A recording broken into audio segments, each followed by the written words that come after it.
dans l'univers pharmaceutique camerounais. Accueillez le Samouraï, un alcool à 70 degrés fait à base de fruits. Avec la Covid-19 qui sévit, l'alcool à pharmacie, le Samouraï devient l'allié idéal pour lutter contre le déficit en alcool, dû à son utilisation comme principe actif des gels et solutions hydroalcooliques. L'alcool à pharmacie, le Samouraï, est un alcool bio, contrôlé et certifié. Pour tout besoin d'approvisionnement, contactez la société Gic Bellomar, 6 descente de l'église du Centenaire à Aqua. Pour mieux vous satisfaire à Good Market, nous vous proposons un service de qualité et des professionnels à votre écoute. D'accord, madame. Nous avons noté votre commande. Vous serez livré dans les 3 heures qui suivent. Merci.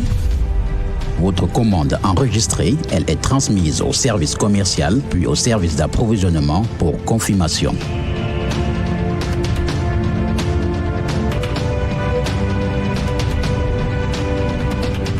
La commande ayant été confirmée, elle suivra son cours au secrétariat pour être validée. Une fois confirmée, elle est ensuite transmise au service de packaging pour préparation et manutention.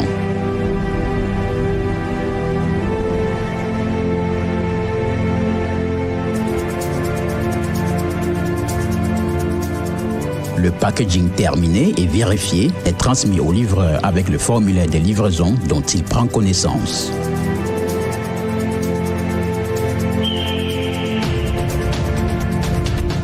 Une fois le livreur parti, notre service client vous revient pour vous confirmer et vous rassurer de la livraison en cours de votre commande. Oui, madame. Avez-vous bien reçu votre commande? C'est nous qui vous remercions, madame. Good Market, vous satisfaire est notre priorité. Good Market, vous satisfaire notre priorité.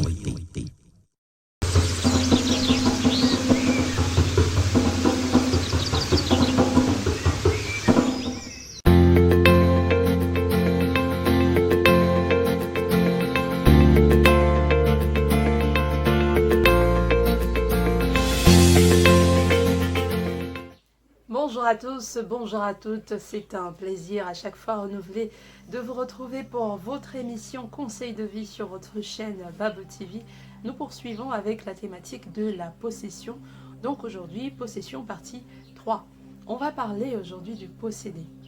Il faut savoir qu'à la première phase, le possédé est dans un moment d'idylle surréaliste. Il vit en fait un moment qu'il juge parfait. Son ego, son orgueil sont flattés. Il se sent aimé. Vous vous souvenez, mardi, on a dit, il trouvait toujours d'excuses en fait, le possédé. Il se disait dans la première phase, oui, sa façon de m'aimer, c'est un peu exagéré, mais c'est parce qu'elle m'aime, c'est comme ça qu'elle aime. Elle est un peu possessive, juste un peu possessif, c'est parce qu'il est jaloux, mais ça me fait du bien, il n'est jaloux que parce qu'il m'aime. Donc c'est des excuses que le possédé dans la première phase de la possession avance. Nous sommes donc dans la partie basse de l'être à ce moment-là. Il ou elle est heureuse d'être ainsi contrôlée, ainsi quadrillée. C'est pour lui un honneur, ça flatte son ego comme on l'a dit. Il se sent fier et d'ailleurs l'entourage également, certaines copines diront oui, il est comme ça, c'est parce qu'il t'aime, il est jaloux, c'est normal, voilà, et le regard envieux des autres, donc en fait on se sent dans un petit cocon amoureux, on se sent bien sûr surprotégé, idéalisé même à la limite, notre orgueil s'enfle, voilà, jusqu'à ce qu'on arrive à la phase 2, c'est là où tout se gâte. Donc, entre la violence physique et ou morale, parce que la violence physique peut être accompagnée de violence morale, entre cela et l'emprisonnement spirituel, il y a l'orgueil. Il y a beaucoup de notions qui vont intervenir que nous avons déjà vues ensemble, par exemple. Là, pour l'instant, c'est l'orgueil, le pire conseiller que la terre ait jamais abrité. L'orgueil. Mais aussi et surtout, la culpabilité. L'orgueil, pourquoi ? L'orgueil vous dira, non, vous ne pouvez pas admettre aux gens que ce que vous pensiez être de l'amour, ça ne l'est pas. L'orgueil vous fera rester dans une relation, même si vous avez l'impression que c'est un peu trop possessif, ou alors que l'autre est un peu trop possessif, mais l'orgueil vous fera rester dans cette relation juste pour qu'on ne dise pas que vous n'avez pas su garder l'autre. Ensuite, il y a la culpabilité. Souvenez-vous, la culpabilité est diabolique, le regret vient de Dieu. Donc la culpabilité, c'est ce truc qui vous fera refuser de croire que vous avez pu vous tromper. On refuse de croire, ok, c'est de ma faute, mais je vais arranger. C'est ça en fait la culpabilité, différent du regret. Le regret, c'est intérieur, c'est profond. Je regrette ce que j'ai fait, même si je ne peux pas arranger, mais je le regrette. Quand quelqu'un vous présente des excuses avec regret, c'est différent d'excuses présentées avec culpabilité. Les excuses avec culpabilité, on va vouloir arranger. Que vous le vouliez ou pas, la personne va faire tout, et même parfois le pire, pour arranger une situation. Pas parce qu'il a l'impression qu'il vous a fait mal, ou pas parce qu'il reconnaît vous avoir fait mal, mais parce que son image auprès de vous a été entachée. Et la personne va vouloir tout faire, je dis bien tout, même le pire, pour se donner raison. C'est la différence entre le regret et la culpabilité. La personne qui ressentira du regret n'attendra pas votre pardon, vous présentera des excuses et s'en ira tout simplement. Parce que le regret est profond. Le regret, c'est la personne qui doit se pardonner à elle-même. Mais le coupable ne sait même pas pardonner d'abord à lui-même. Et donc la culpabilité est diabolique. Dès la première gifle, dès les premières injures, parce que ça arrive lorsqu'on traverse ou lorsqu'on est en train de vouloir passer à la deuxième phase. Dans la première phase de la possession, ça arrive. Il y a des petits signaux. La première gifle, les premières injures de sa part, les premières médisances sur votre famille, sur votre sœur, sur votre mère, on se rend compte que cette personne peut ne pas être celle qu'on croyait, mais la culpabilité nous empêche de nous en détacher.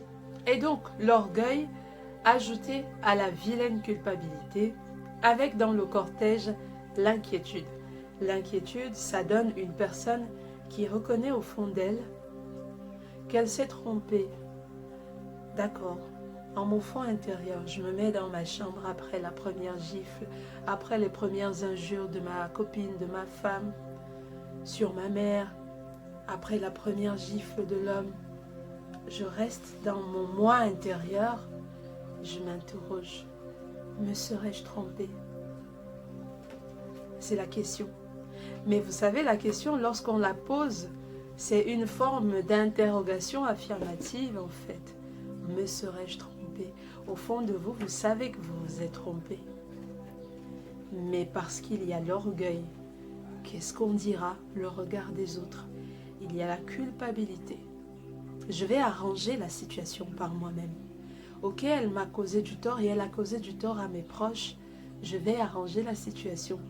Mais en fait, je vais arranger la situation sans en venir à la solution que je sais au fond de moi que c'est elle la solution, la rupture. On refuse. Je vais arranger. Je vais arranger, c'est je vais le changer ou je vais la changer. Je vais réussir à le faire changer. Mais je ne vais pas rompre. Parce que l'orgueil est là en bonne position pour vous dire que les autres vont se moquer de vous. Que vous vous vantiez tant. Vous étiez tant orgueilleux de votre nouvelle acquisition. Et donc vous insistez. Derrière l'orgueil et la culpabilité, il y a l'inquiétude. Je vais changer de statut. Je venais à peine de me marier. Et là, du coup, je change de statut. Qu'est-ce que les gens diront? Qu'est-ce que je deviendrais sans lui? Il paye mon loyer, il me donne une voiture, il m'offre tout ce que je veux. Qu'est-ce que je deviendrais s'il n'est pas là? C'est elle la mère de mes enfants. Je vais me retrouver sans enfants, ou alors elle va partir avec les enfants. Qu'est-ce que je vais devenir? L'inquiétude. On commence à s'inquiéter plus pour ce qui est à l'extérieur que ce qui se passe à l'intérieur de nous. En fait, c'est à ce moment qu'on prend tout notre être et on donne à quelqu'un. On ne devrait pas dépendre des enfants. On ne devrait pas dépendre d'une personne. On ne dépend que de soi et de soi-même. Parce que même Dieu, il est en vous. On dépend de Dieu, oui, mais il est en vous. Donc vous dépendez de vous-même. On dépend de soi-même.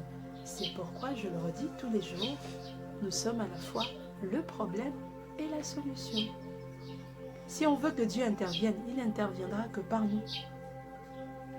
Parce que c'est une vie. Nous sommes un monde. Et c'est dans ce monde qu'il intervient pour impacter à l'extérieur. Mais ça commence ici. C'est pour ça que vous aurez beau prier pour quelqu'un, si la personne n'est pas de même cœur avec vous, c'est-à-dire que vous allez prier pour un possédé. Mais si le possédé lui-même n'est pas conscient qu'il est possédé, donc ne sait pas qu'il doit sortir de là, donc ne veut même pas sortir d'un état dont il n'est pas conscient, ça ne changera pas. Donc si vous voulez prier pour votre vis-à-vis, votre partenaire, oui, je vais prier, il va changer. Il ne changera pas tant qu'il n'est pas conscient qu'il a un problème et qu'il faut qu'il change. Vous irez voir tous les pasteurs du monde. Ils vous diront, j'ai prié pour toi. Ça s'appelle l'intercession. Mais l'intercession ne marche que lorsque le cœur est disposé. C'est pourquoi, lorsque vous allez voir votre grand-père décédé sur sa tombe, lorsque vous mettez les genoux au sol, par exemple, pour ceux qui prient Jésus, il est mort. Mais il agit pourquoi? Ça parle de vous. Jésus intercède. Si vous y croyez, pour ceux qui croient en Jésus, Jésus intercède. Mais c'est parce que votre cœur est disposé que l'intercesseur réussit à trouver grâce auprès du Père. Si vous allez prier votre grand-père, votre père décédé, votre mère, votre grand-mère, pour ceux qui croient aux esprits et que les morts ne sont pas morts, et que ceux qui vous ont aimé étant vivants continuent de vous aimer et de vous garder, même étant de l'autre côté de la vie. Ils ont juste traversé le mur du son. Et donc, si vous croyez qu'ils sont toujours là et que vous priez, c'est parce que vous, d'abord, vous priez et qu'ils verront que vous priez d'un cœur et que ça va dans la même direction que ce qu'ils défendent comme idéaux ou comme idéal. Alors, ils intercéderont. Mais vous ne pouvez pas prier pour votre conjoint. Seigneur, faites que mon mari arrête d'être violent. Lui-même n'a pas conscience qu'il est violent. Il se dit, c'est normal ce que je fais.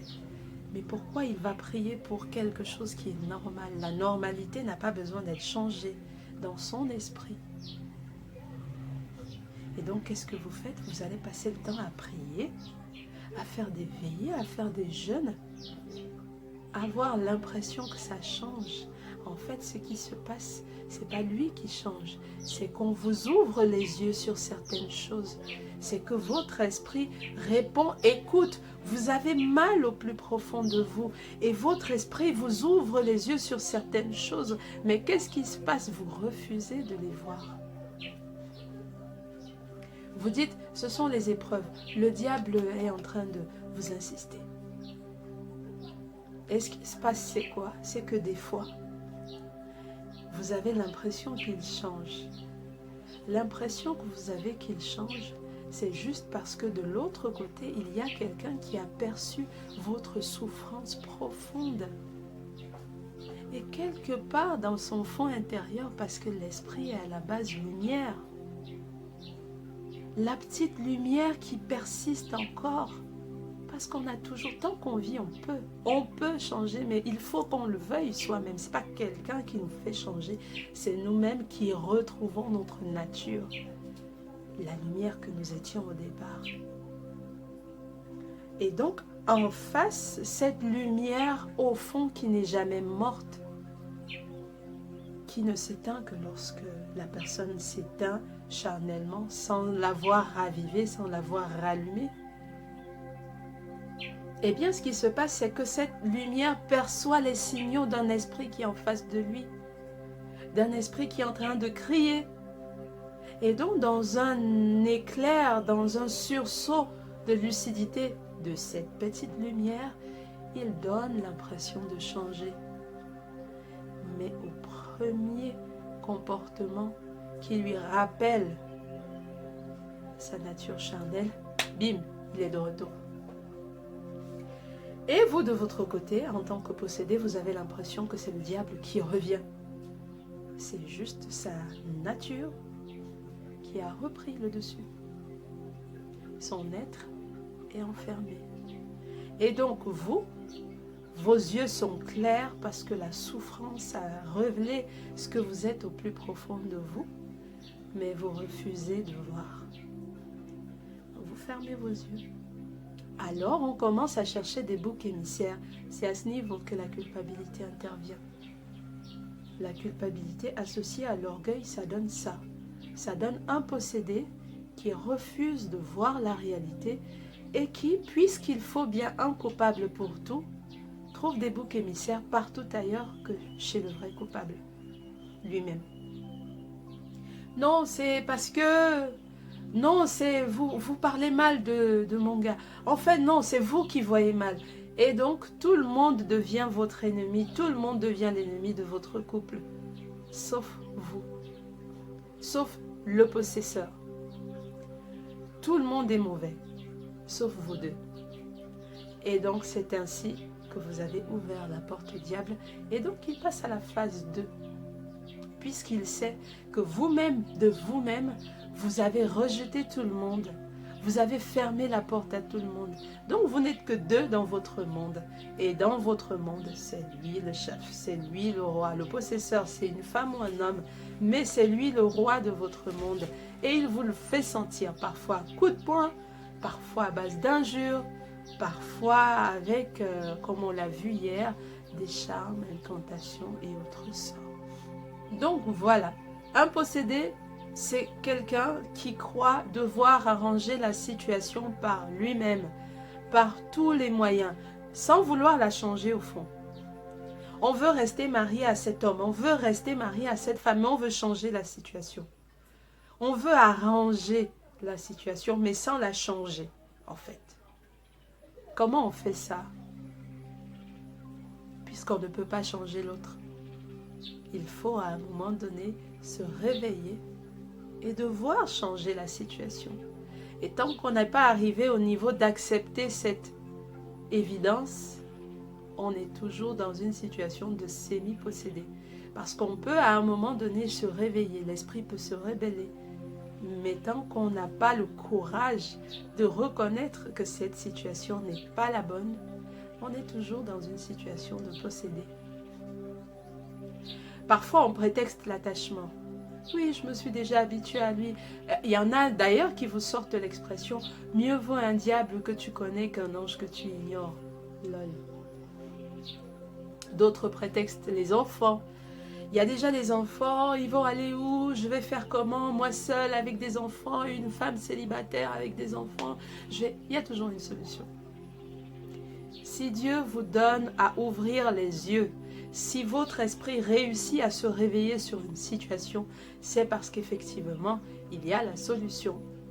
Si vous réussissez à vous rendre compte que votre situation est un problème, c'est parce qu'il y a déjà une solution prévue.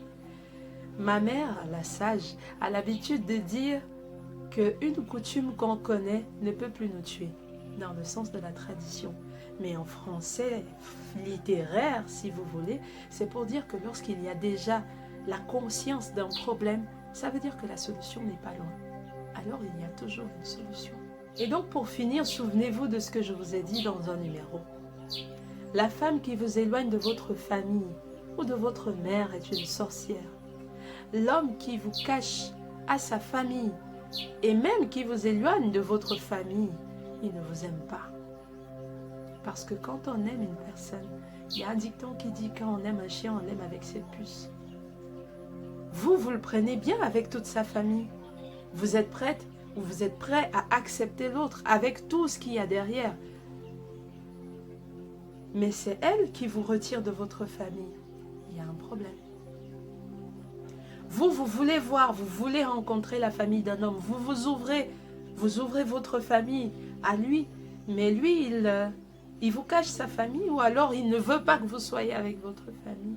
Il ne vous aime pas. C'est des signaux avant d'entrer dans la phase 1 même et avant d'arriver à la phase 2. Merci à tous de nous avoir suivis. Soyez richement bénis pour cette journée. J'espère que cette vidéo vous aura édifié. Si c'est le cas, eh bien, abonnez-vous, likez, partagez. Au revoir à tous.